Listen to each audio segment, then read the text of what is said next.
মধ্যবিত্ত ফ্যামিলিতে শখ পূরণ করতে গেলে একটু তো সময় লাগবে।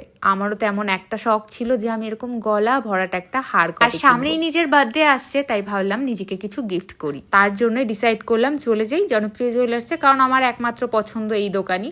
কিন্তু আজকে আমি যাচ্ছি বারাসাতে যে নতুন জনপ্রিয় ওপেন হয়েছে সেখানে উদ্বোধন তো তোমরা দেখেই নিয়েছো কবে, রথযাত্রার দিন। বারাসাত স্টেশনে নেমে ভ্যানে চেপে চলে গেছিলাম চাপাডালি মোড়। এখানেই সানসিটি মলের অপোজিটেই ছিল জনপ্রিয় জুয়েলার্স। এখানে ওপেনিং 27 জুন, কিন্তু কেনাকাটি এখন থেকেই শুরু হয়ে গেছে। এত নতুন নতুন সুন্দর সুন্দর কালেকশন ঢুকেছে, আগে ভাগে না নিলে পরে আর আমি পাবো না।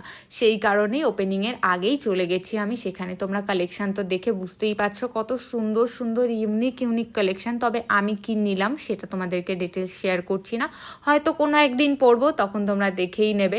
আজকে তোমাদেরকে কিছুই শেয়ার করবো না। আমার গলায় কোন জুয়েলারিটা সব থেকে বেশি ভালো লাগছে সেটা অবশ্যই কমেন্ট বক্সে জানিও। আর সবাই কিন্তু অবশ্যই ভিজিট করো বারাসাতে জনপ্রিয় জুয়েলার্সে। একটা মধ্যবিত্ত ফ্যামিলির মেয়েও পারে তার নিজের শখগুলো পূরণ করতে। আমরা কারো থেকে আবদার করে নয়, নিজের যোগ্যতায় নিজের পরিশ্রমে নিজের শখগুলোকে পূরণ করি।